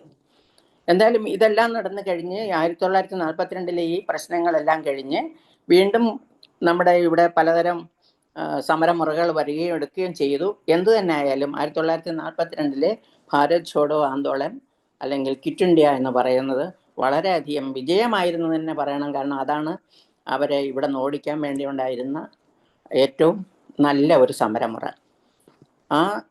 അപ്പോഴും നമ്മൾ ഓർക്കേണ്ട കാര്യം 1942 നടന്ന ഈ കാര്യങ്ങൾ നമ്മളിപ്പോൾ പറയുമ്പോൾ അന്ന് അവിടെ അത് അനുഭവിച്ചവരുടെ എന്തെങ്കിലും ഒരു അംശം നമ്മുടെ ഹൃദയത്തിൽ വരുന്നുണ്ടോ? ഇല്ല. കാരണം നമ്മളത് അനുഭവിച്ചിട്ടില്ല, കണ്ടിട്ടില്ല, കേട്ടിട്ടില്ല, ഒന്നുമില്ല. നമുക്ക് സ്വാതന്ത്ര്യം കിട്ടി, നമ്മൾ സ്വാതന്ത്ര്യത്തോടെ ജീവിക്കുന്നു. സംസാരിക്കാൻ സ്വാതന്ത്ര്യം, വസ്ത്രമിടാൻ സ്വാതന്ത്ര്യം, മറ്റുള്ളതിനും എല്ലാത്തിനും സ്വാതന്ത്ര്യം, സ്വാതന്ത്ര്യം സ്വാതന്ത്ര്യം സ്വാതന്ത്ര്യം എന്ന് പറഞ്ഞു പോവുകയാണ്. ആരോ പണ്ട് പറഞ്ഞിട്ടുണ്ട്, one must curtail his own freedom for the sake of others. പക്ഷെ ഒരിക്കൽ പോലും നമ്മൾ വേറൊരാൾക്ക് വേണ്ടി നമ്മുടെ സ്വാതന്ത്ര്യത്തെ ഇല്ലാതാക്കുന്നില്ല. ഇന്ന് സ്വാതന്ത്ര്യം കൂടി കൂടി പലതരം കാര്യങ്ങളുണ്ട്. അതൊന്നും ഇപ്പോൾ ഇവിടെ പറയുന്നത് ശരിയല്ല. എന്തായാലും എന്നെ ഇതുവരെ കേട്ടോണ്ടിരുന്ന നിങ്ങൾക്ക് നന്ദി, നമസ്കാരം. അത് വേണം. ഈ പറഞ്ഞ പോലെ സ്വാതന്ത്ര്യം കൂടിപ്പോയെന്നുള്ള അവസ്ഥ അനുഭവം പലർക്കും ഉണ്ട്. കാരണം പല പല രീതിയിൽ അന്തരീക്ഷം വഷളാവുന്നുണ്ട്. മാത്രമല്ല, നേരത്തെ നമ്മൾ പറഞ്ഞ പോലെ ഈസ്റ്റ് ഇന്ത്യ കമ്പനിക്ക് പകരമായിട്ട് പുതിയ കമ്പനികൾ വരുന്നുണ്ട്. അത് മരുന്നുകളായിട്ടാണ് വന്നിരിക്കുന്നത്. അതും സമൂഹം ചിന്തിക്കേണ്ട കാര്യമാണ്. എന്ത് മരുന്ന് കഴിക്കണമെന്ന് ചികിത്സ നടത്തണം. ഏത് ചികിത്സയാണ് ശരി? മരുന്ന് കഴിച്ച് ആൾ മരിച്ചു പോലെ അത് ശരിയായ മരണമാണ്, മറ്റേ അത് അശാസ്ത്രീയ മരണമാണ്. ഇങ്ങനെ ഒരുപാട് കാര്യങ്ങൾ വരുന്നുണ്ട്. അപ്പൊ ഇനി ചർച്ചയിലേക്ക് പോകാം. നമുക്ക് ചർച്ചയിൽ പങ്കെടുക്കാൻ താല്പര്യമുള്ളത് ദയവായിട്ട് ഹാൻഡ് റൈസ് ചെയ്യുക. ഹരിഹരൻ സാറുണ്ടോ? ഹരിഹരൻ സാറ്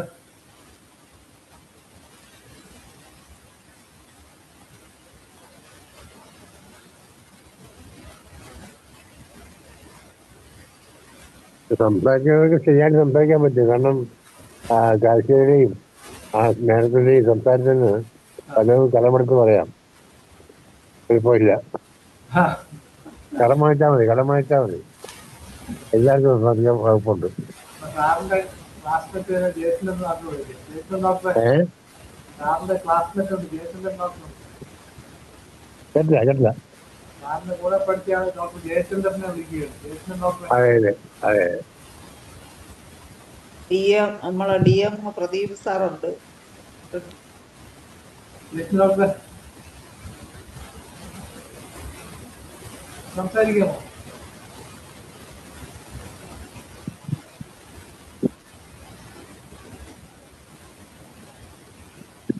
ഡോക്ടർ സംസാരിച്ചോളൂ, കേൾക്കാം.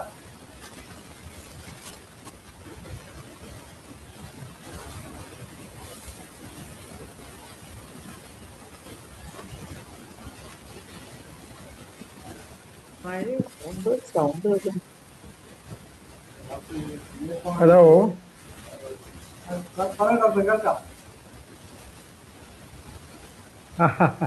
എന്നെക്കാളും വിവരമില്ല വലിയ വലിയ ഡോക്ടർമാർ അവിടെ ഇരിക്കുമ്പോൾ ഞാൻ എന്ത് പറയാനാണ്? ഇസ്മായിൽ സേട്ട് ഡോക്ടർ, പിന്നെ മനോജ് ഡോക്ടർ, ഇങ്ങനെയുള്ള മാന്യന്മാരൊക്കെ അവിടെ ഇരിക്കുമ്പോൾ അവർക്ക് എന്നെക്കാളും കൂടുതലൊക്കെ ഇതിനെപ്പറ്റി അറിയാവുന്നവരാണ്. അതുകൊണ്ട് ഞാനിപ്പോൾ ഈ സമയത്ത് എന്ത് പറയാനാ? എന്തെങ്കിലുമൊക്കെ ഞാൻ കൂടുതൽ പഠിച്ചിട്ട് 15-ാം തീയതി സംസാരിക്കാം. നമ്മളൊക്കെ പറഞ്ഞു കഴിഞ്ഞു. നിങ്ങളെ പറയണ്ടേ? എന്റെ കാലഘട്ടത്തിൽ ഞാൻ 15-ാം തീയതി പറയാം.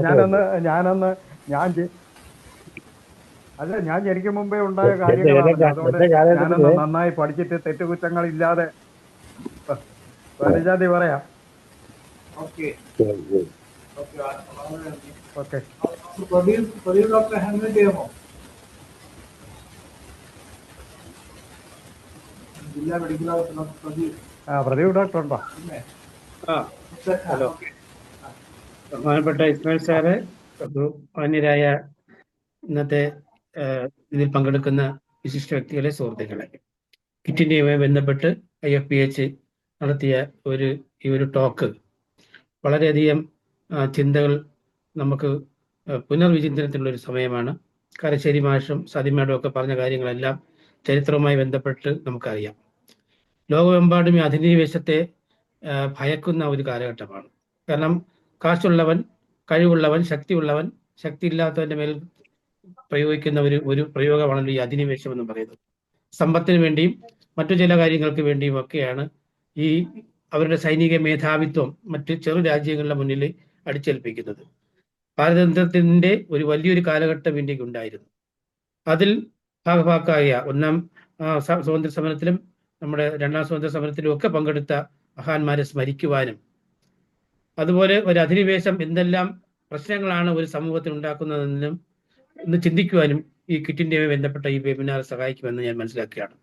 ഒരു രാജ്യത്തിന്റെ ജനങ്ങളുടെ വളർച്ചയെയും അവരുടെ സംസ്കാരത്തെയും ഒക്കെ അടിച്ചമർത്തിക്കൊണ്ടും അവിടുത്തെ സമ്പത്ത് ചൂഷണം ചെയ്തുകൊണ്ടും അധിനിവേശം നടത്തിയ ഈ ബ്രിട്ടീഷുകാരും അതുപോലുള്ള ഈ സമകാലത്തുള്ള മറ്റു സമ്പന്ന രാജ്യങ്ങളും കാണിക്കുന്ന ഈ ക്രൂരത മാനവരാശിക്ക് എന്നും ഒരു അപമാനമായിട്ട് തന്നെയാണ് നിൽക്കുന്നത്.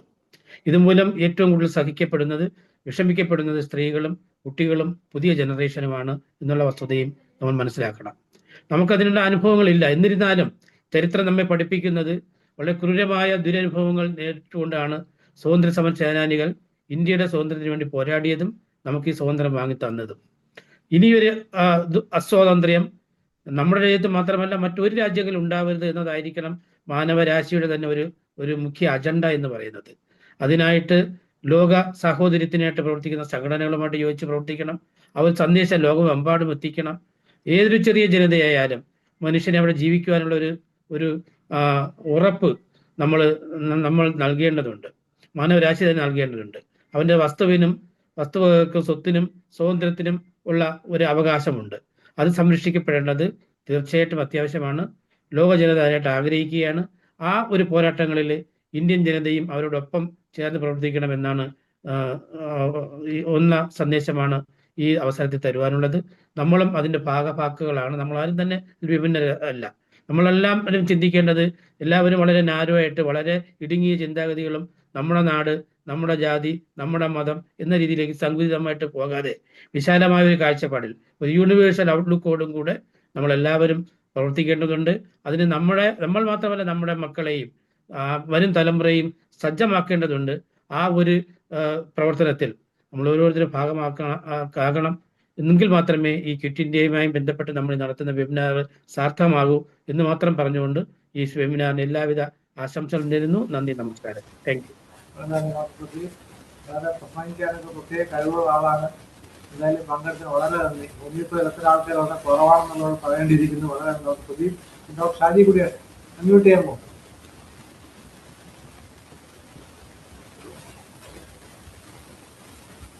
ഡോക്ടറെ അർത്ഥശാസ്ത്രം കഴിഞ്ഞാണല്ലോ ഫിലിപ്പീൻസിൽ. ഡോക്ടറെ സംസാരിക്കാമോ?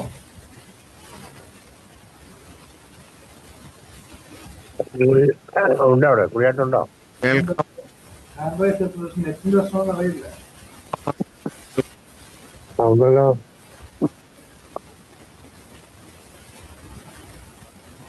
അതിന് രണ്ടു പേർക്ക് പറയും.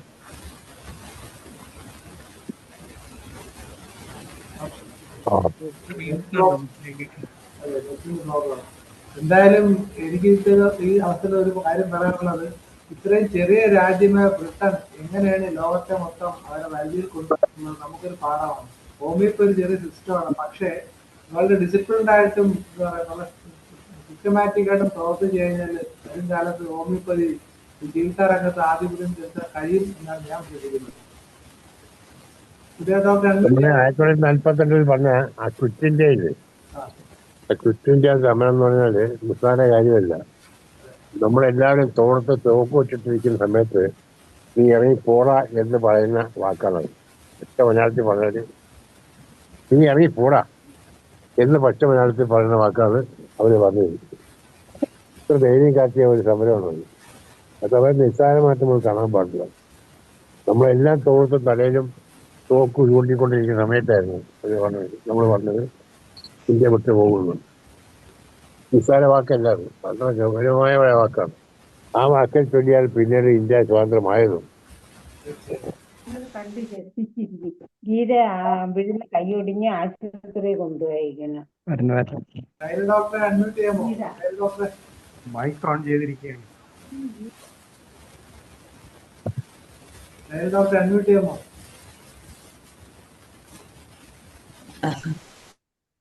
എന്നെയാണോ വിളിച്ചേ? ഡോക്ടറെ വിളിക്കാതെ. ഓക്കെ, നമസ്കാരം എല്ലാവർക്കും. നമസ്കാരം. അപ്പൊ എന്തായാലും മനോജ് ഡോക്ടർ ഈ ക്വിറ്റ് ഇന്ത്യ ദിനം ഒരു എന്താണ് ആ ദിനം ഓർമ്മിപ്പിക്കാൻ ഇങ്ങനെ ഒരു പ്രോഗ്രാം കൊണ്ടുവന്നത് എന്തായാലും ഉചിതമായി. കാരണം ഇവിടെ നമ്മുടെ ഈ കാരശ്ശേരി മാഷും മറ്റേ സതിയും മാഡം ഒക്കെ പറഞ്ഞ പോലെ എല്ലാവരും അതിന്റെ ആ ഒരു കഷ്ടപ്പാടും അന്ന് അന്ന് ഈ ക്വിറ്റ് ഇന്ത്യ സമരത്തിലാണെങ്കിലും സ്വാതന്ത്ര്യ സമരത്തിലാണെങ്കിലും പങ്കെടുത്തവരുടെ വേദനകളും കഷ്ടപ്പാടും അന്നത്തെ ആ ഒരു വളരെ ശോചനീയമായ ജീവിതവും ഒന്നും ഇപ്പൊ ആരും ഓർക്കുന്നില്ല എന്നുള്ളത് വളരെ ഒരു നമുക്ക് എന്താണ് വേദന തോന്നുന്ന ഒരു കാര്യമാണ്. കാരണം എത്ര കഷ്ടത നിറഞ്ഞതാണ് അന്ന് ഈ സ്വാതന്ത്ര്യം കിട്ടാനിടയാക്കിയ സമരങ്ങളെല്ലാം. അവര് എന്ത് ജീവിച്ചു. ഇപ്പോ ഉള്ള ഒരു തലമുറയുടെ ചിന്താഗതി നമ്മൾ എങ്ങനെ സുഖമായി എങ്ങനെ ജീവിക്കണം എന്നാണ്. പക്ഷെ ആ വ്യക്തികളെ മുമ്പിൽ നമ്മൾ നമിക്കുകയല്ലേ ചെയ്യേണ്ടതെന്ന്. അവരെത്ര സുഖിച്ചിട്ടുണ്ട്, അവരെത്ര ജീവിതം ആസ്വദിച്ചിട്ടുണ്ട്, ഒരു വരും തലമുറയ്ക്ക് വേണ്ടി അവരെത്ര കഷ്ടപ്പെട്ടു ഈ സ്വാതന്ത്ര്യം നേടിത്തന്നു.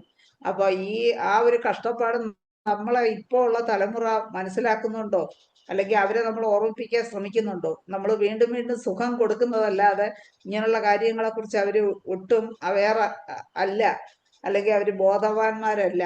അപ്പൊ അവരെ ഒന്ന് ഓർമ്മപ്പെടുത്തേണ്ടതും വളരെ അത്യാവശ്യമാണെന്ന് തോന്നുന്നു. അല്ലെങ്കിൽ വീണ്ടും ഇവരെല്ലാം കൂടെ കൊണ്ടുവന്ന് നമ്മുടെ ഈ സ്വാതന്ത്ര്യം അവസാനം മറ്റുള്ള രാജ്യക്കാരുടെ മുമ്പിൽ അടിയറ വയ്ക്കുന്ന ഒരവസ്ഥയിൽ എത്തിച്ചേരും. അപ്പൊ അതുകൊണ്ട് ഇങ്ങനെയുള്ള പ്രോഗ്രാമുകളും അപ്പൊ ഇനി വരുന്ന തലമുറയെ നമ്മൾ ഇത് പറഞ്ഞു കൊടുക്കുകയും ഒക്കെ ചെയ്യേണ്ട ഒരു അനിവാര്യമായ സമയമാണ്. കുട്ടികളും എല്ലാം ഇതൊന്ന് ഓർമ്മിപ്പിക്കുകയും അവരറിഞ്ഞിരിക്കുകയും ചെയ്യണം എന്നാണ് എൻ്റെ ആ ഒരു എന്താണ് ഈ സമയത്ത് എനിക്ക് പറയാനുള്ളത്. അപ്പൊ എന്തായാലും ഇങ്ങനെ ഒരു പ്രോഗ്രാം നടന്നത് വളരെ നല്ല കാര്യം. കാരശ്ശേരി മാഷൊക്കെ ഉള്ളത് എനിക്കും വളരെ സന്തോഷമായി. കാരണം വളരെ നിഷ്പക്ഷമായിട്ട് അഭിപ്രായങ്ങൾ പറയുകയും ചാനൽ ചർച്ചയൊക്കെ ഞാൻ കണ്ടിട്ടുണ്ട്. എനിക്ക് വളരെ ഇഷ്ടമുള്ള ഒരു വ്യക്തിയാണ് ഈ കാരശ്ശേരി മാഷ്. അതുപോലെ സതിമാഡം ഒക്കെ വന്നു. വളരെ സന്തോഷം. ഈ ഒരു പ്രോഗ്രാം ഇന്ന് നടന്നതിൽ ഏറ്റവും സന്തോഷം. ശരിക്കും സ്വപ്നം പോലെ കുറച്ചു നാൾ മുമ്പ് പരീക്ഷ സാറോടൊന്ന് സംസാരിക്കരുത്, ഇദ്ദേഹത്തെ എങ്ങനെ കൊണ്ടുപോകാൻ നടന്ന താഴെ പറഞ്ഞ് സ്റ്റേറ്റ് സാറോടൊന്ന് ബുദ്ധി നോക്കിയാൽ ചിലപ്പോൾ നടക്കുന്നു. അങ്ങനെ തന്നെ സ്റ്റേറ്റ് സാർ വഴി പോയി കണക്ട് ചെയ്തു. പിന്നെ മുസ്തഫ സാറിന് സഹായം ഉണ്ടാകും. എന്തായാലും വളരെ നല്ലൊരു വ്യക്തിയെ നമുക്ക് കൊണ്ടുവരാൻ കഴിഞ്ഞു. ഈ പറഞ്ഞ പോലെ ഈ രണസ്മാരകങ്ങൾ കാണുമ്പോൾ സ്മരണകൾ മനസ്സിൽ ഇരമ്പണം. ആ ഒരു സെൻസിറ്റൈസർ നമുക്ക് ആവശ്യമാണ്. ഹരിഹരൻ സാർ അഡ്മിറ്റ് ചെയ്യുമോ?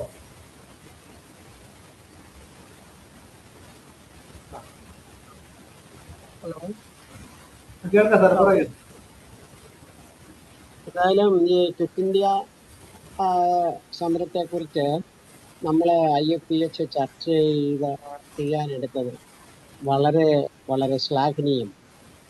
എന്താന്ന് വെച്ച് കഴിഞ്ഞാൽ എൻ്റെയൊക്കെ തലമുറ വാസ്തവത്തിൽ സ്വാതന്ത്ര്യം കിട്ടിയ ശേഷം ജനിച്ച തലമുറയാണ്. ക്വിറ്റ് ഇന്ത്യ സമരത്തെ നമ്മൾ ഇത് ചെയ്യുന്നതിനോടൊപ്പം അതിപ്പോൾ ഇവരെല്ലാം പറഞ്ഞു കഴിഞ്ഞു. വേദനയോടുകൂടി ഞാൻ ഓർക്കുന്നത് എപ്പോഴും ആയിരങ്ങൾ ചത്തുവീണ ജാലിയൻ വാലാബാഗിനെ കുറിച്ചാണ്.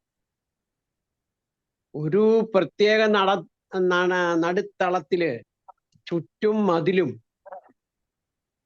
അതിനകത്ത് ഡയർ സായിപ്പ് ഓർഡർ ചെയ്ത് ആയിരങ്ങളെ കൊന്ന്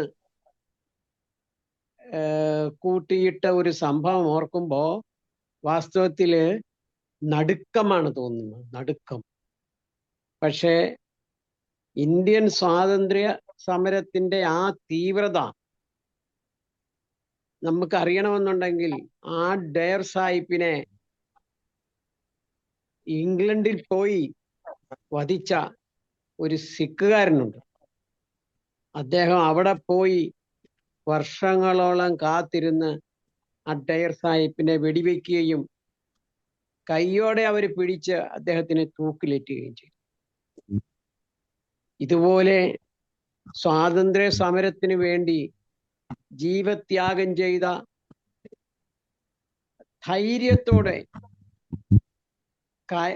കഴുത്ത് തൂക്കുകയറിൽ കഴുത്ത് കാണിച്ചു കൊടുത്ത ആൾക്കാര് നമ്മുടെ സ്വാതന്ത്ര്യ സമര സേനാനികളിൽ പലരുമുണ്ട്. ഭഗത് സിംഗും രാജഗുരുവും, എന്തിനു പറയുന്നു, സുഭാഷ് ചന്ദ്രബോസ് പോലും ഈ സ്വാതന്ത്ര്യത്തിന് വേണ്ടി എന്തുമാത്രം കഷ്ടതകൾ അനുഭവിച്ചിട്ടുണ്ട്. അവരൊക്കെ സ്വാതന്ത്ര്യ സമരത്തില് സുഭാഷ് ചന്ദ്രബോസൊക്കെ ചെയ്ത ത്യാഗങ്ങള് വാസ്തവത്തിൽ ഇന്ത്യൻ ജനതയ്ക്ക്, നമ്മുടെ കുട്ടികളെ, എന്തിനു പറയുന്നു, എൻ്റെയൊക്കെ തലമുറയ്ക്ക് പോലും പരിചയപ്പെടുത്താനോ ഒന്നും നമ്മുടെ ചരിത്രകാരന്മാരും അന്നുണ്ടായിരുന്ന ഭരണാധികാരികളും ശ്രമിച്ചില്ല. നമ്മുടെ പാഠപുസ്തകങ്ങളിൽ ചരിത്രം എന്ന് പഠിപ്പിച്ചത് കുറച്ച് അധിനിവേശങ്ങൾ മാത്രമേ നമ്മളെ പഠിപ്പിച്ചുള്ളൂ. വാസ്തവത്തിൽ അവരുടെയൊക്കെ ജീവത്യാഗങ്ങള് ആണ് എന്നും ഈ മഹാത്മജിയെ ഓർക്കുന്നതിനോടൊപ്പം തന്നെ ഇവരെ പോലുള്ള മഹാത്മാക്കളെ കൂടെ നമ്മൾ ഓർക്കേണ്ടതാണ്. ഇന്ന് നമ്മള് ക്വിറ്റ് ഇന്ത്യയെ കുറിച്ച് പറയുമ്പോൾ ആ ജീവത്യാഗം ചെയ്ത മഹാത്മാക്കളെയും കൂടെ ഓർത്ത് നമുക്ക് ക്വിറ്റ് ഇന്ത്യ സമരത്തെ കുറിച്ച് ക്വിറ്റ് ഇന്ത്യ സമരത്തെ കുറിച്ച് നമുക്ക് അഭിമാനപൂർവം നമുക്ക് ഓർക്കാവുന്നതാണ്. നന്ദി, നമസ്കാരം.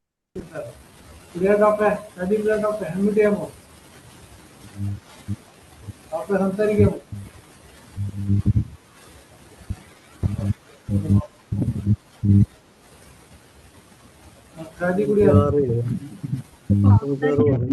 പക്ഷെ കേൾക്കുന്നില്ല.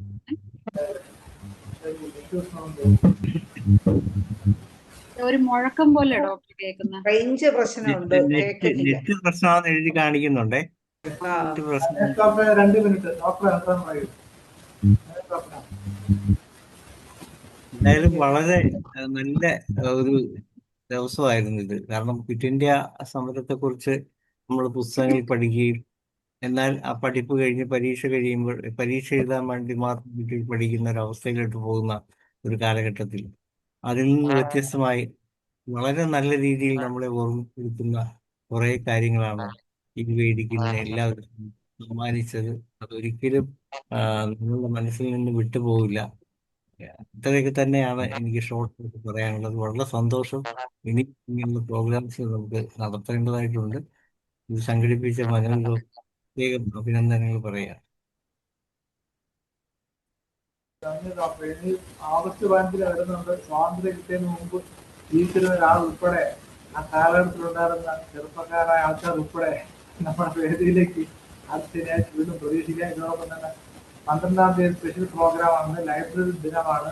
നമ്മുടെ എല്ലാവരും വീടുകളിൽ പുസ്തകങ്ങളുണ്ട്. തീർച്ചയായും ലൈബ്രറി നമ്മുടെ ഹൃദയബന്ധമുണ്ട്. അതുകൊണ്ട് തന്നെ 12-ാം തീയതി പ്രോഗ്രാം ഈ പരിപാടി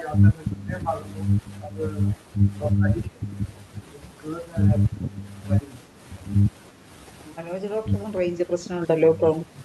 എന്നെയാണോ വിളിച്ചത്? ക്ലിയർ കുറവുണ്ട്. ആഗസ്റ്റ് 15 1 മണിക്കൂർ കൂടി വേണം കേട്ടോ. 9 മണിക്ക് തുടങ്ങിയാൽ 11 മണി കഴിഞ്ഞിട്ട് നിൽക്കാൻ പറ്റുള്ളൂ. ആളുണ്ടാവും. 6.5 മണിക്കൂർ പ്രസംഗിക്കും. Thank you Manoj doctor. സത്യം പറഞ്ഞാൽ ക്വിറ്റ് ഇന്ത്യയെ പറ്റി ഇങ്ങനെ സംസാരിക്കുമ്പോ ഇങ്ങനത്തെ സമയത്ത് ഈ ക്വിറ്റ് ഇന്ത്യ ആണെങ്കിലും ഓഗസ്റ്റ് 15 ആണെങ്കിലും റിപ്പബ്ലിക് ഡേ ആണെങ്കിലും ഒക്കെ എപ്പോഴും ഞാൻ പറയുന്നത് നമ്മൾ ആ സ്വാതന്ത്ര്യ സമരത്തിന് വേണ്ടി പ്രയത്നിച്ചവരെ ഓർക്കണം. അവരുടെ ആ കഷ്ടപ്പാടുകൾ നമ്മൾ മനസ്സിലാക്കണം. ഞാനൊരു എന്റെ ഗ്രാൻഡ് ഫാദറിന്റെ ഫാദർ അവരെല്ലാം ഫ്രീഡം ഫൈറ്റേഴ്സ് ആയിരുന്നു. അവര് അതിനുവേണ്ടി ജയിലിൽ കിടന്നിട്ടുണ്ട്. അപ്പം അന്നൊക്കെ ഡാഡി ഇടയ്ക്കൊക്കെ ആ കഥകളൊക്കെ പറയുമ്പോൾ അവരൊക്കെ എത്രമാത്രം ബുദ്ധിമുട്ടി.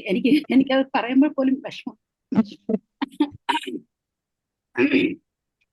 അപ്പൊ ആ ബുദ്ധിമുട്ടൊന്നും നമ്മൾ അറിയുന്നേ ഇല്ല. നമ്മൾ എപ്പോഴും നല്ല സന്തോഷമായിട്ട് നമുക്ക് സ്വാതന്ത്ര്യം കൂടിപ്പോയതിന്റെ പ്രശ്നമാണ് മാഡം പറഞ്ഞതുപോലെ. അപ്പൊ നമ്മൾ ഒരിക്കലും അതിനെപ്പറ്റി ചിന്തിക്കുന്നില്ല. ഇങ്ങനെയുള്ള ദിവസങ്ങൾ മാത്രമാണ് നമ്മൾ അതിനെപ്പറ്റി ആലോചിക്കുന്നതോ ഇത് ചെയ്യുന്നതോ. അല്ലെങ്കിൽ ഞാൻ എപ്പോഴും പറയുന്നത്, കിട്ടിയ സ്വാതന്ത്ര്യം നല്ല രീതിയിൽ നിലനിർത്തിക്കൊണ്ട് പോകാൻ, അല്ലെങ്കിൽ ആ ഒരു സംസ്കാരം നമുക്ക് പകർന്നു കൊടുക്കാനെങ്കിലും സാധിക്കണം, അറ്റ്ലീസ്റ്റ് നമ്മുടെ പെരുമാറ്റത്തിലെങ്കിലും എന്നുള്ളതാണ്. പിന്നെ ഗാന്ധിജി പറഞ്ഞ ക്വിറ്റ് ഇന്ത്യ ഇപ്പോഴും നമ്മുടെ ചെറുപ്പക്കാർ പാലിക്കുന്നുണ്ട്. ഇന്ത്യ വിട്ട് എവിടെയെങ്കിലും പോകുന്നുണ്ട്, ക്വിറ്റ് ഇന്ത്യ. അതവര് ആ ഒരു കാര്യം മാത്രം അവര് പാലിക്കും. അതെ, പണം ഉണ്ടാക്കാനും ഇവിടെ മതിയായിട്ടും ക്വിറ്റ് ഇന്ത്യ എന്നുള്ളത് ഇപ്പോഴും പാലിക്കുന്നുണ്ട് അവര്, സ്വസ്ഥതയ്ക്ക് വേണ്ടി. അത് തിരിച്ച് ഓപ്പോസിറ്റ് ആയി പോയെന്നേ ഉള്ളൂ. ഏതായാലും ഇങ്ങനെ ഒരു പ്രോഗ്രാം നമ്മൾ അറേഞ്ച് ചെയ്തതും വലിയ സന്തോഷമുണ്ട്. ഇങ്ങനെ ഇടയ്ക്കിടയ്ക്ക് അവരെ ഒന്ന് ഓർക്കണം. എന്താ പറയുന്നത്, ആ അനുഭവം ഉള്ളവർ മാത്രമല്ല, അല്ലാത്തവരും അത് ഓർക്കണം. അതിന് നന്ദിയുള്ളവരായിരിക്കണം നമ്മള്. എന്റെ അച്ഛനും അച്ഛന്റെ അനിയനൊക്കെ സ്വാതന്ത്ര്യ സേനാനികളായിരുന്നു. ജയിലിൽ കിടന്നിട്ടുണ്ട്. അതെ, ജയിലിൽ കിടന്ന ആൾക്കാരുടെ വീട്ടിലെ കഷ്ടപ്പാട്, അതായത് അവര് ജയിലിൽ കിടന്നപ്പം വീട്ടിലുള്ളവരുടെ ബുദ്ധിമുട്ടുകളൊക്കെ പറഞ്ഞു കേൾക്കുമ്പോഴാണ് നമുക്ക് ആ ബുദ്ധിമുട്ട് മനസ്സിലാവുള്ളൂ. ഇത് ഒരുപക്ഷെ നമ്മൾ അതൊക്കെ പറഞ്ഞാൽ നമ്മുടെ മക്കൾക്കൊന്നും മനസ്സിലാവത്തില്ല. ഞാൻ കണ്ടിട്ടില്ലെങ്കിൽ പോലും ആ കഥകൾ എന്നെ ഇൻഫ്ലുവൻസ് ചെയ്തിട്ടുണ്ട്. അപ്പോ നന്ദി പറയുന്നതിന് വേണ്ടിയിട്ട് അത്രയാണ് എനിക്ക് പറയാനുള്ളത്. അപ്പോൾ ഇന്ന് നമ്മുടെ ഗസ്റ്റ് ആയിട്ട് വന്ന കാരശ്ശേരി മാസ്റ്റർ, പുള്ളി സത്യം പറഞ്ഞ വ്യത്യസ്ത നല്ല അഭിപ്രായങ്ങൾ പറയുകയും പല കാര്യങ്ങൾക്ക് വേണ്ടിയും സംസാരിക്കുകയൊക്കെ ചെയ്യുന്ന വ്യക്തമായ കാഴ്ചപ്പാടുള്ള ഒരാള് നമ്മുടെ IFPHന്റെ ഇതിനു വേണ്ടി വന്നത് വളരെ സന്തോഷം. നിഷ്പക്ഷവാദി, അതാണ്